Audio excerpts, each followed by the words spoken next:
ofertas, com os nossos recursos. E agora nós vamos adorar a Deus também com o nosso tempo, com os nossos ouvidos e o nosso coração aberto, para que Ele possa falar conosco nessa manhã. Amém? Fecha os seus olhos, Pai, em nome de Jesus. Nós estamos aqui diante da Tua presença, queremos ouvir Tua voz, queremos ser tocados pelo Teu Espírito Santo, queremos que o Senhor fale conosco através da ministração da palavra. Pai, eu me coloco aqui diante do Senhor, pedindo que o Senhor possa tomar a minha vida, Pai, nessa hora, para que aquilo que o Senhor deseja transmitir para a Tua igreja, para a Tua noiva, para o Teu povo, para o Teu rebanho, possa, Senhor, ser transmitido e que caia em terra boa, terra fértil, para que frutifique no nome de Jesus. Amém. Amém? Nós estamos aqui hoje, nesse domingo especial, como nós já falamos.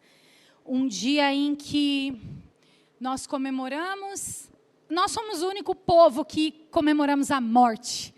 Podemos comemorar a morte, porque o nosso Deus venceu a morte. Outras religiões, outros deuses com um D minúsculo, foram sepultados e continuam em suas sepulturas. Se você procurar saber o local onde fica as sepulturas de Maomé, onde fica a sepultura de Buda e de outros tantos milhares de deuses, a gente vai encontrar essas sepulturas e com os restos mortais dessas divindades que foram adoradas pelos seus povos. Mas nós somos o único povo que estamos aqui adorando um Deus vivo e que vive e reina para todo sempre. O nosso Deus, Ele ressuscitou e permanece vivo. Porque senão, gente, não faria o menor sentido a gente estar aqui. Não faria o menor sentido nós gastarmos a nossa vida, investirmos a nossa vida em alguém que estivesse preso dentro de uma sepultura. Mas nosso Deus ressuscitou. E hoje nós vamos falar a respeito disso. Claro, nós vamos relembrar um pouco de toda essa trajetória que aconteceram aí há mais de 2000 anos atrás. E que marcou a história. E eu acho incrível o quanto essa história, ela vem sendo reproduzida e ela não perde a força, ela não perde o poder. Sabe por quê? Você já percebeu? Quando a gente conta uma história para alguém, você conta uma história que você conta para outra, que você conta para outro, que você conta para outro, já chega diferente, não é verdade? O telefone sem fio. Mas a história que mudou, toda a história, ela permanece intacta, porque o próprio Deus tem cuidado de guardá-la. O próprio Deus tem cuidado de que ela chegue a nós intacta. E ela não perde a força, ela não perde o poder. A história de Jesus é poderosa e continua transformando vidas até hoje. Quem se coloca diante dele e crê que ele morreu e ressuscitou é transformado, tem uma nova vida, é curado. Se nós pudéssemos ouvir cada um de vocês aqui, cada um de nós, a transformação do ACDC, antes e depois de Cristo, nós não sairíamos daqui hoje para o almoço de Páscoa, porque nós teríamos muitas histórias daquilo que ele fez. Ele fez na sua vida? Amém? E Ele continua fazendo. Lucas 23, 44 ao 46. Nós vemos aqui o dia da morte. Já era quase meio-dia e trevas cobriram toda a terra, até as 3 da tarde. O sol deixara de brilhar e o véu do santuário rasgou-se ao meio. E Jesus bradou em alta voz: Pai, nas tuas mãos eu entrego o meu espírito. E tendo dito isto, expirou. Nós vamos para o capítulo 24, versículos de 1 a 6. No primeiro dia da semana, de manhã bem cedo, as mulheres tomaram as especiarias aromáticas que haviam preparado e foram ao sepulcro. Encontraram removida a pedra do sepulcro, mas quando entraram, não encontraram o corpo do Senhor Jesus. Elas ficaram perplexas, sem saber o que fazer. E, de repente, 2 homens com roupas que brilhavam como a luz do sol colocaram-se ao lado delas. Amedrontadas, as mulheres baixaram o rosto para o chão e os homens lhes disseram: por que vocês estão procurando entre os mortos aquele que vive? Ele não está mais aqui, mas ressuscitou. Nós lemos esse mesmo trecho no livro de Mateus, que são evangelhos sinóticos, e eles ficam ali, vão mostrando a visão de cada um dos discípulos. E aqui é interessante como Lucas ele coloca que quando elas entram e estão amedrontadas, aqueles 2 anjos que aparecem, aqueles 2 seres que aparecem ali, diz: por que vocês estão procurando entre os mortos aquele que vive? Ele não está mais aqui, vocês não vão encontrar ele na sepultura, porque ele já ressuscitou. E eu quero, antes de mais nada, que a gente relembre um pouquinho por que nós comemoramos a Páscoa. Da onde ela vem? Por que a gente está hoje falando a respeito de Páscoa? Nós fomos no alto de Páscoa, né? Na sexta-feira, uma boa parte da igreja estava lá. Nós estávamos ao todo na nossa turma em quase 50 pessoas. Foi um negócio que a gente causou, né? A gente causou lá para... Teve até um pessoal que saiu na nossa foto que nem era da igreja lá. Mas a gente causou. E foi uma coisa maravilhosa o que nós pudemos ver ali retratado naquele alto de Páscoa. E a gente, às vezes, não consegue lembrar exatamente do porquê. Claro que eu sei que todos vocês aqui já leram a Bíblia toda, amém? Sei que todos vocês aqui já conhecem todas as histórias, mas a gente vai relembrar um pouquinho aqui do porquê que nós comemoramos a Páscoa. Nós comemoramos uma festa que tradicionalmente é judaica. É uma festa do povo hebreu, mas que nós comemoramos ainda. E por que a gente comemora essa e não comemora as outras festas judaicas?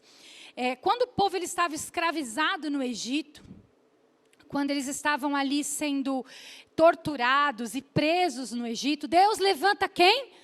Moisés, um libertador daquele povo, para que tirasse aquele povo do Egito e fosse em direção da terra prometida. E aí, quem assistiu a novela da Record vai lembrar das 10 pragas. Brincadeira, gente, não. Quem leu a Bíblia vai lembrar das 10 pragas, né? Amém? Então, a gente vê ali as 10 pragas do Egito, né, sendo lançadas sobre aquele povo. E é muito interessante a gente parar para pensar que cada uma daquelas pragas tinha uma razão de ser.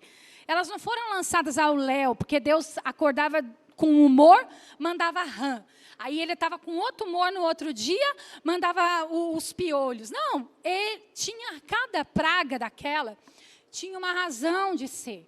Só para a gente entender, quando ele transformou as águas do Nilo em sangue, o que ele estava fazendo era desbancar o deus Nilo, daquele povo que era tão idólatra, eles tinham tantos deuses, e o deus Nilo para eles era como se representasse a fertilidade. Aí Deus transforma todas as águas do Nilo em sangue, e aqueles peixes que estavam ali morrem. O pior, isso foi uma afronta para eles, porque muitos peixes, muitas espécies de peixes ali, eram como divindades para aquele povo. Então Deus ele manda as águas do Nilo se transformarem em sangue, propositalmente, para mostrar: eu sou Deus verdadeiro. Não há Deus Nilo que possa comigo. Aí tem as pragas do piolho, né? Quando Arão ele fere o pó da terra, e aí sobe piolho, que não acaba mais. Você imagina a quantidade de piolho que subiu, ferindo, meia dúzia de gente já coçou a cabeça.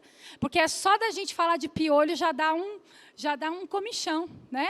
E aqueles piolhos tomaram os animais, tomaram as pessoas ali, todos eles. E essa foi uma das pragas que os magos do Egito não conseguiram reproduzir. Eles não conseguiram fazer igual. E isso era para que o Senhor mostrasse: só o Deus Yahvé, só o Deus Yahvé é o verdadeiro Deus. Ele foi mostrando, então cada uma delas tinha uma razão de ser. E se a gente for mais a fundo, a gente vai perceber isso. Mas aí veio a 10ª praga. a praga da morte dos primogênitos. E aí Deus, ele ordenou ao seu povo hebreu, que eles matassem um cordeiro. E esse cordeiro deveria ser tirado todo o sangue e aspergido na porta das casas, para que, quando a morte passasse, para levar todos os primogênitos, a casa que estivesse marcada pelo sangue do cordeiro não seria atingida. E aí então a morte passa, à meia-noite a morte passa. E posso imaginar os gritos ao redor daquelas casas dos egípcios, de todos os lugares onde todos os primogênitos, ninguém foi poupado, pobre, rico, nem o faraó. Todos foram mortos, mas o povo de Deus estava protegido pelo sangue do cordeiro. E eles não foram atingidos, porque a morte passou por cima daquele povo. A morte não pôde com eles, porque eles tinham a marca do sangue do cordeiro. E aí então, a gente continua vendo que eles fogem então, correndo. No entanto, Deus fala para que eles comam a carne do cordeiro, né, para eles irem bem de barriguinha cheia para o caminho que eles não sabiam quando eles iam comer de novo. Comer o pão sem fermento. Por que sem fermento? Porque eles iam ter que sair às pressas. E tinha, né, isso teria um significado para todo sempre. Quando eles comessem esse pão sem fermento, eles lembrariam que eles tinham que ter colocado, né, perna para que te quero, porque não dá tempo nem de botar fermento no pão. Então, tudo na Bíblia tem uma simbologia, é muito interessante a gente observar isso. Eles vão e eles saem da escravidão do Egito. Eles vão em direção à terra prometida. E a Páscoa significa Pessá, passagem. É justamente essa passagem do povo da escravidão para a terra prometida, para a liberdade. E a Páscoa começa exatamente nesse dia. Essa foi a primeira Páscoa. Eles comemoram esse dia depois, todos os anos, para lembrar que eles foram libertos da escravidão. Essa é a Páscoa, o significado da Páscoa para os judeus. Eles comemoram a Páscoa dessa maneira porque eles entendem que a Páscoa é a passagem da escravidão para a liberdade. Mas nós temos a revelação completa. Nós temos a revelação de que a Páscoa é mesmo a passagem da escravidão, de uma vida de pecado, de uma vida de peso, de uma vida de morte, de escuridão, para a vida eterna. Nós temos um outro significado para a Páscoa, porque Jesus trouxe esse novo significado. A Páscoa, ela apontava justamente para o que iria acontecer muito tempo depois do que aconteceu naquela saída do Egito. O Isaías, ele profetiza que o Messias, ele seria como um cordeiro mudo levado ao matadouro. Como um cordeiro mudo, ele foi levado ao matadouro. João Batista, quando ele vê Jesus vindo na direção dele e ele diz assim: eis o Cordeiro de Deus que tira o pecado do mundo. A Páscoa, lá, a primeira Páscoa no Egito com Moisés, apontava para o cordeiro, aquele cordeiro morto, que o sangue foi passado nas portas. Apontava para o Cordeiro de Deus, lá na frente, que tiraria todo o pecado do mundo. Era apenas um apontamento. Esse cordeiro do Velho Testamento, que livrou a morte dos primogênitos do povo hebreu, era só uma tipologia do Cordeiro Cristo de Deus que nós temos e que nós carregamos e que nós vivemos por Ele. Era apenas uma simbologia de quem seria. Então, Jesus, ele morre na Páscoa. Morre na Páscoa. E antes dele morrer, na noite em que ele foi traído, ele pega, a gente faz isso toda a ceia, todo primeiro domingo do mês nós fazemos isso. Na noite em que ele foi traído, ele tomou o pão e tomou o vinho, e o que ele disse? Essa é a minha nova aliança com vocês. Eu estou firmando uma nova aliança com vocês. E quando Jesus, ele diz isso, não fazia muito sentido para os discípulos. Algumas coisas não estavam fazendo, não faria para nós também. algumas coisas não iam fazendo muito sentido para os discípulos. Mas porque aquela revelação, ela estava em progresso. Existe algo na Bíblia, nas Escrituras, que se chama revelação progressiva. Conforme as coisas vão acontecendo, vão sendo compreendidas. É uma revelação paulatina. O que nós entendemos hoje não é o que Moisés entendia lá atrás. O que nós temos de revelação hoje não é o que os discípulos tiveram de revelação. A revelação foi sendo progressiva, ela foi acontecendo. E à medida que essa revelação foi sendo expandida, é como se essa cortina aqui tivesse só com uma frestinha aberta. E conforme você vai abrindo a cortina para lá, abrindo a cortina para cá, você vai conseguindo ver tudo o que está por trás dessa cortina. Hoje nós temos a abertura maior, não total. A revelação completa nós só teremos na glória. Mas nós temos uma parte maior aberta dessa cortina. E nós conseguimos aqui comemorar a Páscoa sabendo: o Cordeiro de Deus que tira o pecado do mundo, ele veio, o sangue dele foi derramado por mim e por você. E é por isso que nós fomos livres da morte. Essa é a revelação que nós temos hoje. Jesus ressignificou a Páscoa. E eu quero pensar um pouquinho nesses 3 dias que mudaram toda a história, definiram o nosso resgate eterno. Era sexta-feira, uma sexta-feira em que Jesus tinha sido açoitado o dia todo. Ele sofreu dores terríveis. Quando a gente estuda um pouco sobre os instrumentos de tortura daquela época, os instrumentos que eram usados para a tortura de quem era crucificado, é algo que chega a embrulhar o estômago. Porque são coisas que nós não vamos conseguir nem conceber na nossa mente, o que Jesus sofreu durante aquela sexta-feira. E Jesus ainda foi mais açoitado do que qualquer um dos homens que morriam na cruz. Porque ainda eles tinham uma raiva dele, por causa do que ele carregava, de quem ele era. Então havia ainda uma raiva maior a respeito de Jesus. E ele foi açoitado. E ele foi naqueles sofrimentos, ele foi colocado sobre ele uma coroa de espinhos, ainda para zombar dele. Porque eles diziam: não é você o rei dos judeus? E colocaram aquela coroa de espinho, cravaram na cabeça de Jesus, e aqueles espinhos penetraram. Não é aquela coroa de espinho que a gente usa nas apresentações, que tem veludinho por dentro, não. A coroa de espinho cravou na fronte de Jesus. Ela entrou, aqueles espinhos grandes entraram, e a palavra fala que Jesus, ele tinha dores incalculáveis. Nós não conseguimos nem medir. Jesus, ele já vinha de um processo muito grande de angústia quando ele estava orando antes de ser preso. E a palavra diz que ele chega a suar sangue. Quando a gente vai entender o processo de alguém que você já suou sangue, eu nunca suei sangue na minha vida. Mas se você vai entender os processos de dilatação que acontecem para alguém suar sangue, é uma angústia tão extrema, tão extrema.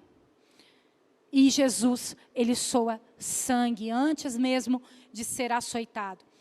E pela via dolorosa, Jesus vai carregando aquela cruz com muita dor. Já havia muita dor e ele estava carregando aquela cruz que era minha. Aquela cruz era sua. Aquela cruz não pertencia a ele. Aquela cruz, ela pertencia a nós. Eu e você somos merecedores daquela cruz, ele não. E ele vai carregando pela via dolorosa aquela cruz. Ele não tinha mais forças. E ele cai. E aí um homem é recrutado da multidão. Ah, que privilégio. Será que ele tem ideia do privilégio que ele teve naquele dia? A revelação ainda não estava completa para Simão de Cirene.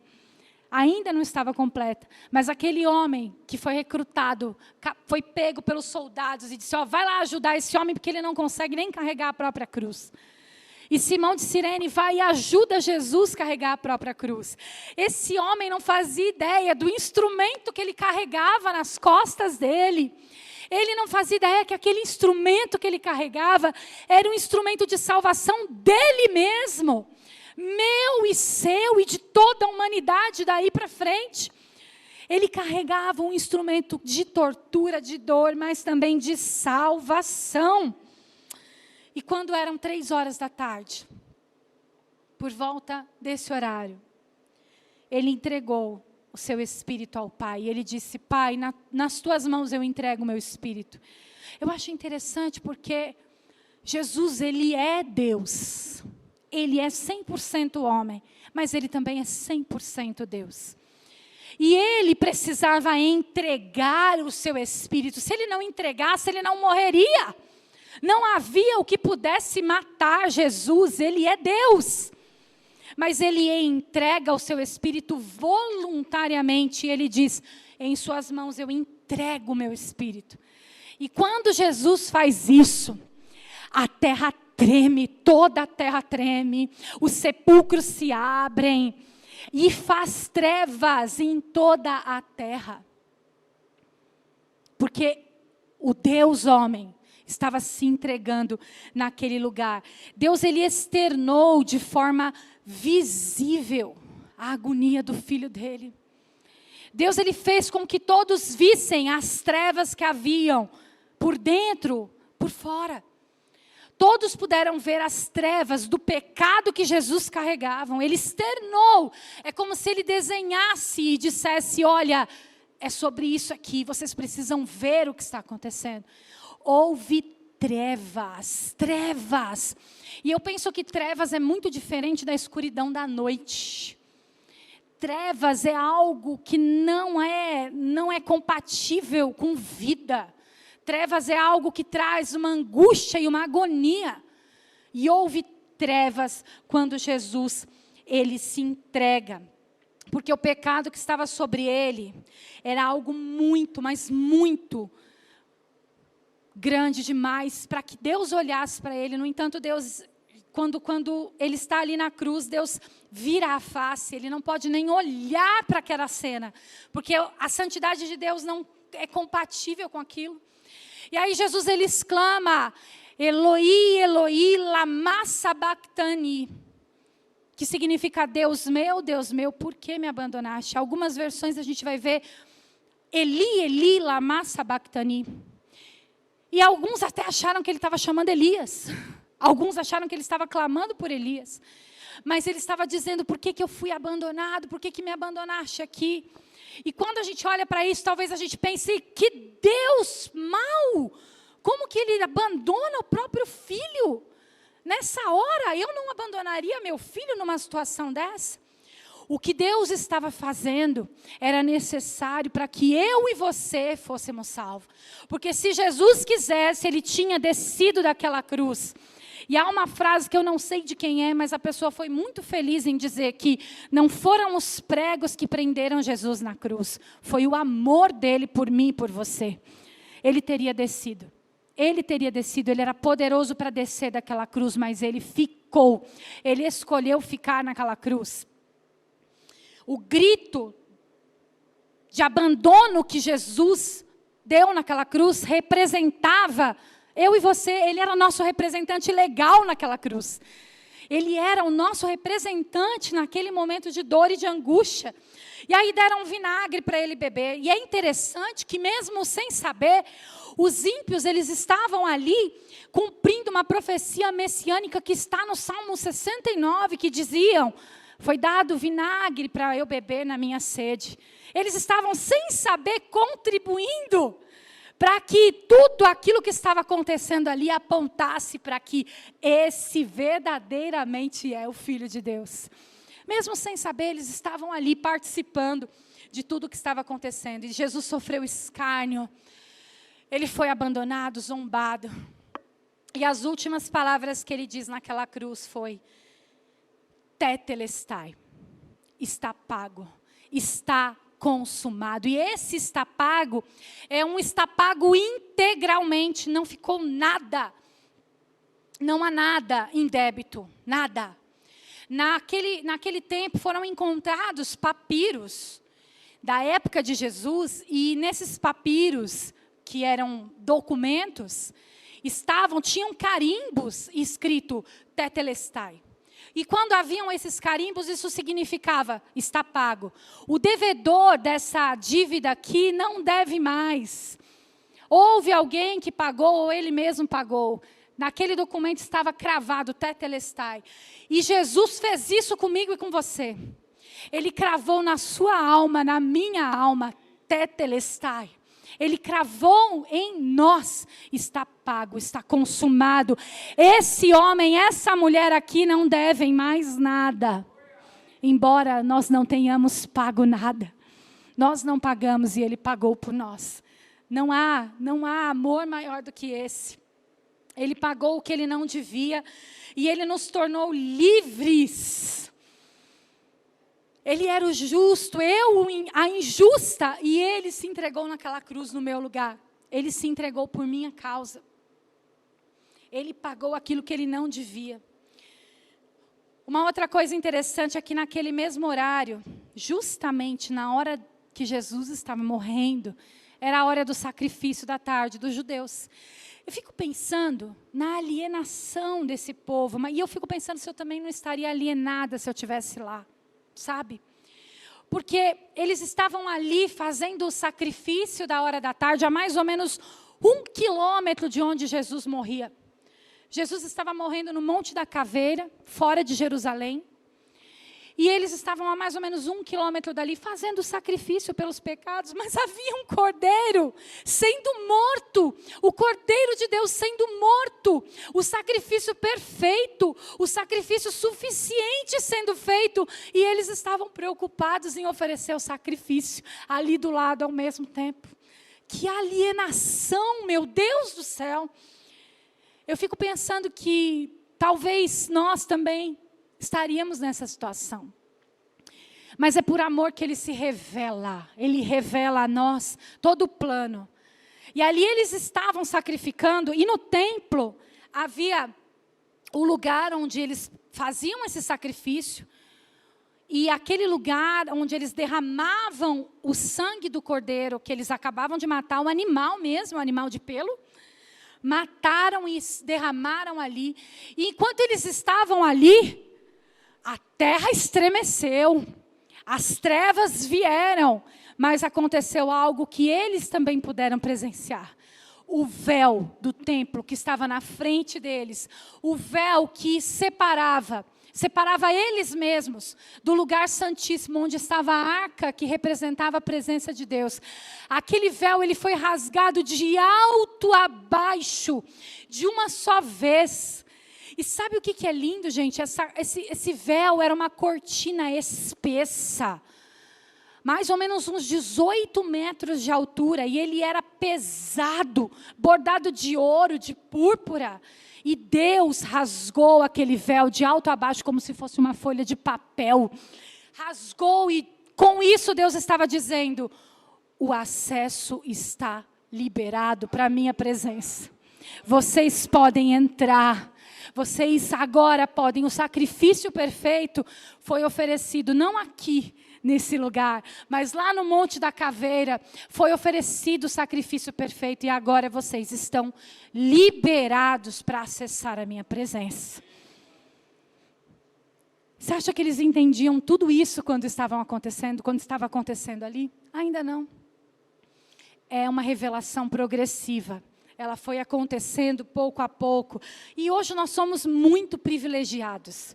Muito. Vocês têm noção do quanto nós somos privilegiados de compreender o que nós compreendemos? De acessar o que nós acessamos? Mas aí, chegou o sábado. O sábado, um dia de desesperança, decepção, silêncio. Jesus está morto. Conseguem se colocar no lugar dos discípulos? Você entrega a sua vida, você confia, você segue. E aí, de repente, o seu mestre, ele morre. Você tinha certeza que ele fez tantos milagres. Eu imagino Pedro, Tiago, André, João, olhando e falando assim: nós vimos ele curar os cegos, nós vimos ele ressuscitar mortos. Alguma coisa vai acontecer, não é possível. Mas Jesus se entrega à morte como um cordeiro mudo para que se cumprisse a profecia de Isaías. Ele se entrega como um cordeiro mudo. E ali naquela manhã de sábado, após sepultado o Messias, as trevas continuavam. O centurião que estava presente na morte de Jesus, ele reconhece que Jesus é o Filho de Deus. Ele olha para tudo aquilo e reconhece. Sabe o que me faz pensar nisso? Que diante da morte de Jesus só existem duas opções. Ou você zomba, escarnece, porque se você não crê e não vive de acordo com uma vida de acordo com o que essa morte fez por você, você está escarnecendo de Jesus. Ah, mas eu não tiro sarro, eu não dou risada. Não. Se nós não vivemos de acordo, uma vida de acordo, que realmente seja compactue com aquilo que Jesus fez por nós, nós também somos escarnecedores. Ou nós somos escarnecedores, ou nós nos rendemos como centurião. E nos prostramos e dizemos, verdadeiramente esse é o Filho de Deus. E temos nossa vida transformada a partir daí, a partir de então. E aí então, nesse sábado, os discípulos certamente eles estavam desolados, porque eles estavam tão empolgados antes, eles deixaram tudo. Eles deixaram todas as coisas, eles deixaram as suas profissões. Provavelmente eles não tinham mais rede de pesca, afundou os barcos. E agora, o que eu faço? Para onde eu vou? Pedro dizia, para onde eu irei, Senhor, se só tu tens as palavras de vida eterna? Para onde eles iriam? Então, aquele sábado, eu não consigo imaginar outra coisa a não ser luto. Um luto profundo. E os discípulos não estavam nem conseguindo lembrar do que Jesus vinha dizendo para eles. Que era necessário que o Filho do Homem fosse morto, mas que ao terceiro dia ele ressuscitaria. Eles estavam tão desolados que para eles era muito difícil compreender isso. No entanto, quando Jesus ressuscita e encontra os discípulos no caminho de Emaús, eles estão ali cabisbaixos, eles estão tristes. Porque eles não estavam ainda entendendo toda essa revelação. E aí eu pergunto para você, como será que foram esses dias? Sexta-feira à noite.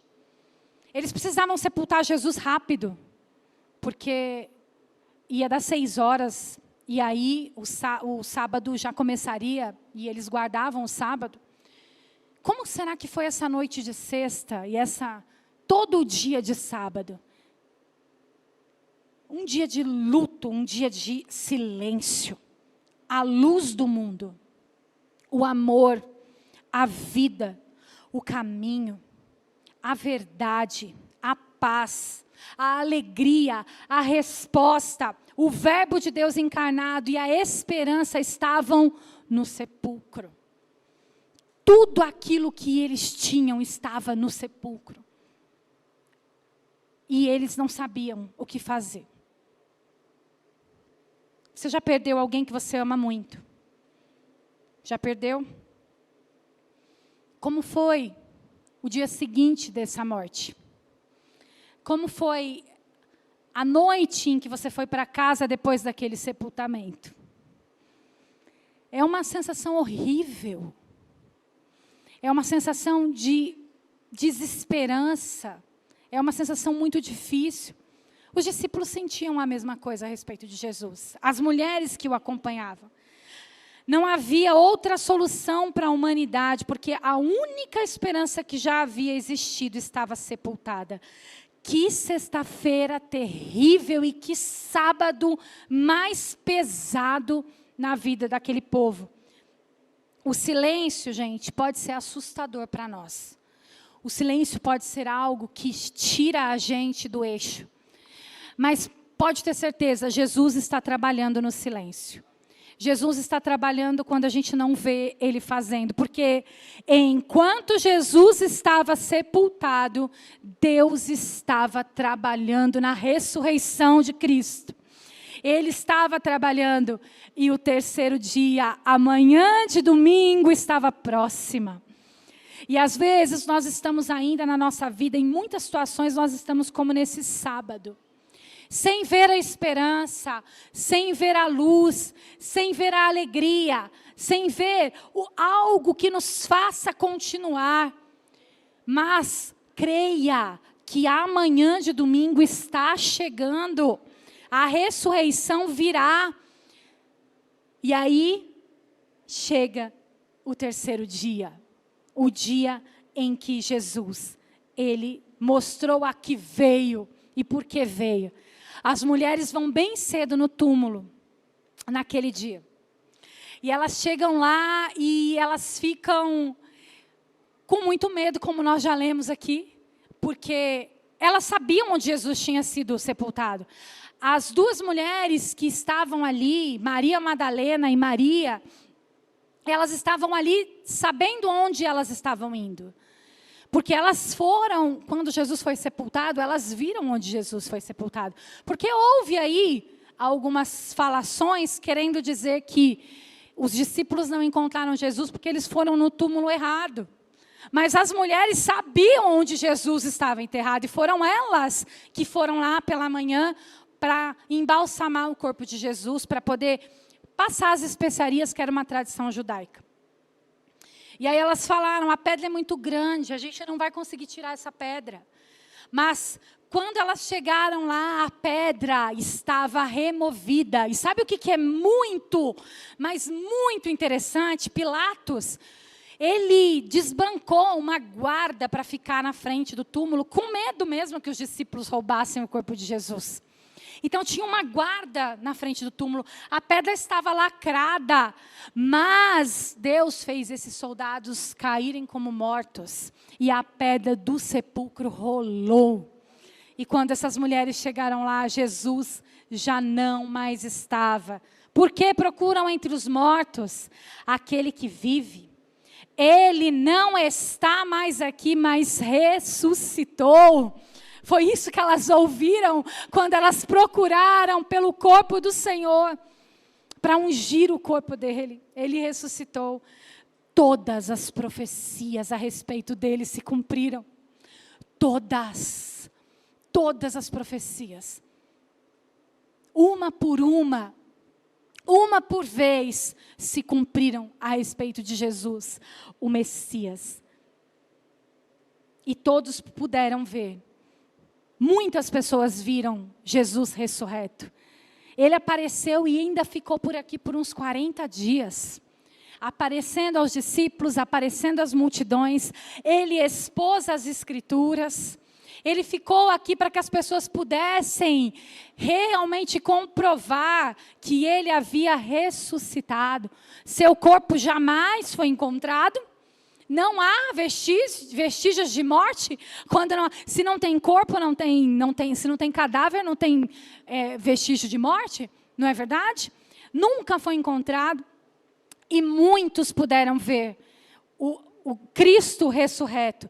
Ele continuou por aqui e ele continuou convivendo com pessoas. Que coisa linda! Ele continuou comendo com eles. Ele se reuniu com eles para que todos pudessem ver que a esperança ressurgiu. Ele agora havia vencido a morte para sempre. Para sempre ele venceu a morte. Nada mais poderia detê-lo. E eu acho interessante que é como se a morte tivesse vindo ali naquele sábado, naquela sexta-noite, e feito uma auditoria, sabe? Vamos auditar Jesus. Mas nele não foi encontrado nenhum pecado. Nele não foi encontrado nenhuma transgressão. Porque o que Paulo fala lá em Romanos? Que o salário do pecado é a morte. A morte é salário do pecado. E se Jesus não pecou, não havia como a morte ficar. Não tinha como a morte ficar, porque ali, naquele homem, não foi encontrado pecado algum. Jesus, ele foi encontrado santo, justo.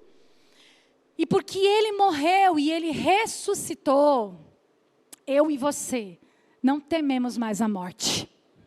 Se você teme a morte, se você teme morrer e não sabe o que vai te acontecer depois, eu digo para você com urgência, você precisa conhecer Jesus.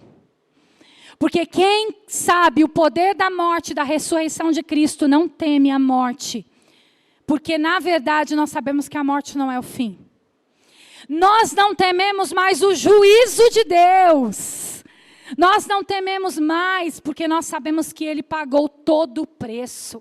Ele pagou tudo aquilo que era nosso lugar pagar.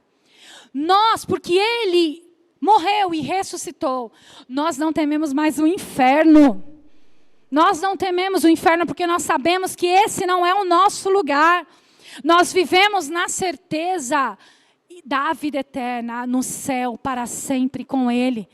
Porque Ele morreu e ressuscitou, nós estamos livres. Nós somos livres. Jesus foi à morte e Ele matou a morte. Ele foi o único que venceu a morte. Matou a morte. 1 Coríntios 15, 55. Onde estás, ó morte, a tua vitória? Onde estás, ó morte, o seu aguilhão? Onde está a morte, o teu poder de ferir? O teu poder de fazer com que alguém seja duramente ferido? Jesus matou a morte. E Ele venceu por mim e por você. E por causa disso, nós podemos de novo ser eternos. O fio que se rompeu foi novamente costurado pelo sangue de Cristo Jesus. E nós temos acesso a Ele. A cruz está vazia. Mas o trono está ocupado. Jesus, Ele vive. Jesus reina. E Jesus voltará. Aleluia! Glória a Deus!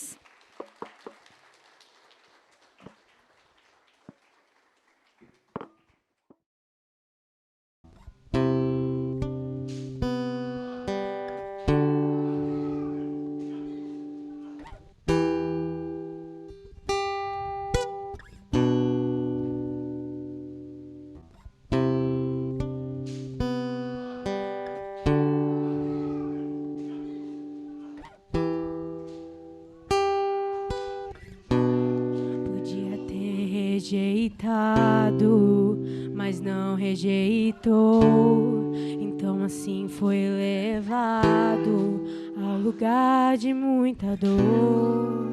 Crucificaram, pregaram suas mãos, chicotearam, sangue caía no chão. Podia ter rejeitado, mas não rejeitou. Então assim foi levado ao lugar de muita dor. Crucificaram, pregaram suas mãos, chicotearam, sangue caía no chão, mas Ele não reclamou. Ele não reclamou.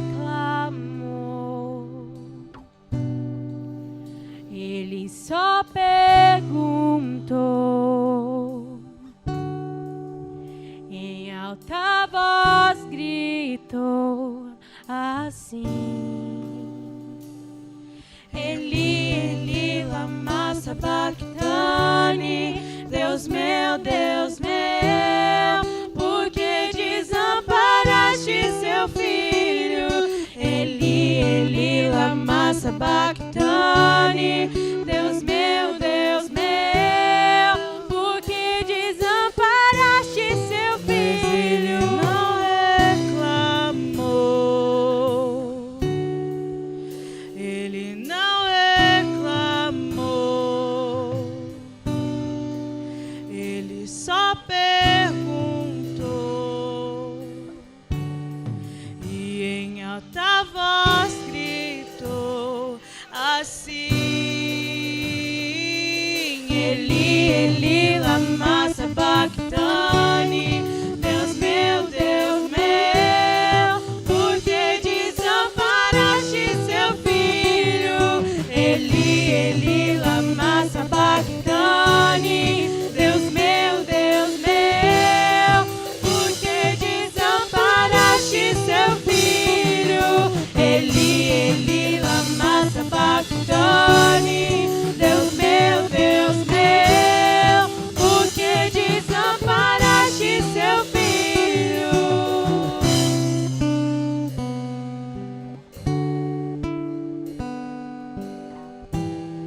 vocês, meus filhos, eu digo a vocês: ide por todo o mundo, preguem o evangelho a toda criatura, batizem-as em nome do Pai, do Filho e do Espírito Santo. E eu prometo para vocês que estarei convosco todos os dias, até a consumação dos séculos. Amém.